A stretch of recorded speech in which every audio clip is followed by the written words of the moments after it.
questions. Alexandre Dubé. Est-ce que vous êtes des chasseurs? Moi, vous savez, je suis originaire de l'Abitibi, puis dans mon coin de pays, c'est un loisir très, très, très populaire. Pas dans ma famille nécessairement, mais dans des cercles d'amis. Chez certaines personnes, c'est une vraie tradition familiale aussi.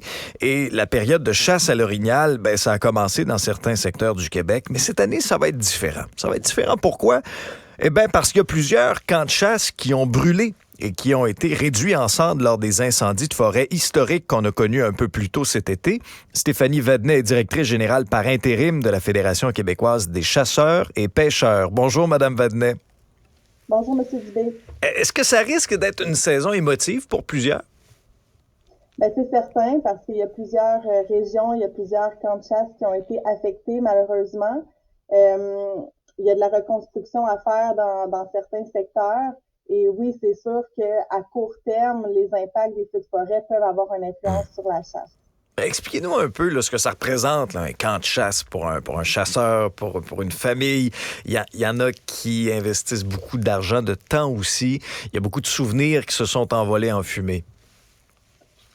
Effectivement, vous savez, nous, on travaille avec des passionnés, hein. La chasse, la pêche, c'est un monde de passionnés. Les gens investissent beaucoup émotionnellement dans ces projets-là. Donc, c'est souvent c'est des passions aussi qui sont transmises de génération en génération. Les camps de chasse, c'est la même chose. Donc, effectivement, beaucoup de souvenirs, beaucoup d'investissements financiers, mais aussi en termes d'expériences vécues, de souvenirs. Donc, oui, c'est très porteur comme symbole, les camps de chasse. Est-ce que vous vous attendez à une période de chasse peut-être un petit peu moins bonne cette année en raison des incendies, puis les impacts que ça aura eu également sur les bêtes qui, dans certains cas, peut-être ont été même déracinées de leur milieu, qui ont migré? Oui, c'est une bonne question. C'est difficile de prévoir là, comment tout ça va se rétablir sur le terrain. Par contre, on peut se fier à des études qui ont eu lieu il y a déjà quelques années lors de feux de forêt similaires. Là, c'est sûr que l'envergure était moins importante parce que ce qu'on a connu cette année, c'est extraordinaire. Là, c'est d'une ampleur plus importante, mais on sait que l'impact que les feux de forêt vont avoir sur le gibier se fait à très court terme. C'est-à-dire que c'est certain que cette année, on peut s'attendre à une saison de chasse qui va être chamboulée, entre autres pour le gros gibier. Là. Je vous parle de l'orignal principalement. Mais dès l'an prochain, si on se fie aux études, on sait que l'activité va recommencer. Donc, la régénération des forêts et des sols se refait quand même assez rapidement. On le sait, la nature, c'est fort. Donc, on peut s'attendre à une année très court terme, plus difficile, mais à un retour progressif assez rapide là, dès 2024. Un autre facteur, c'est peut-être aussi les compagnies forestières qui sont un peu face à une course contre la montre pour aller récupérer le bois qui a brûlé. Ça crée davantage d'activités en forêt. Est-ce que vous craignez que ça perturbe peut-être un petit peu l'écosystème aussi? Effectivement, c'est sûr que ça crée des activités en forêt qu'on n'a pas habitude de voir.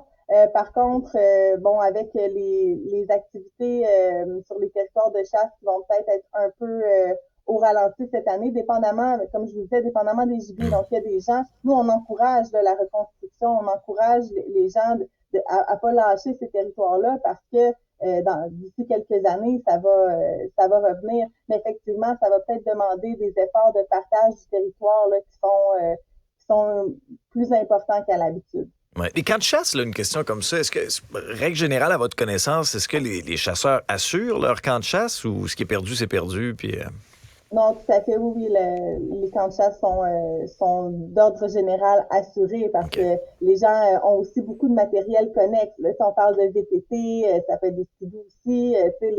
Il y a une certaine valeur qui peut se. Il y en a qui sont bien équipés, là. On est loin de la chasse artisanale, là. Il y en a que c'est.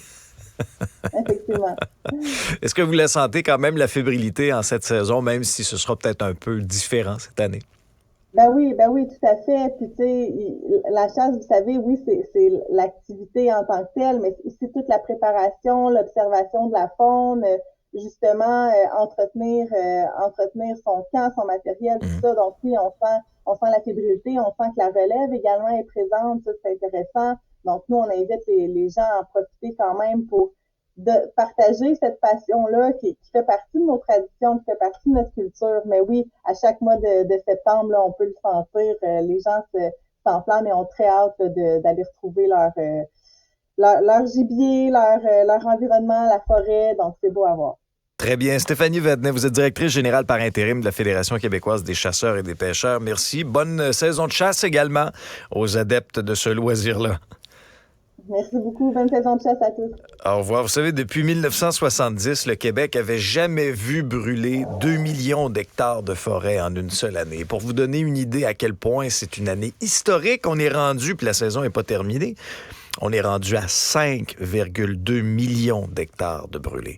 On va se souvenir longtemps de 2023.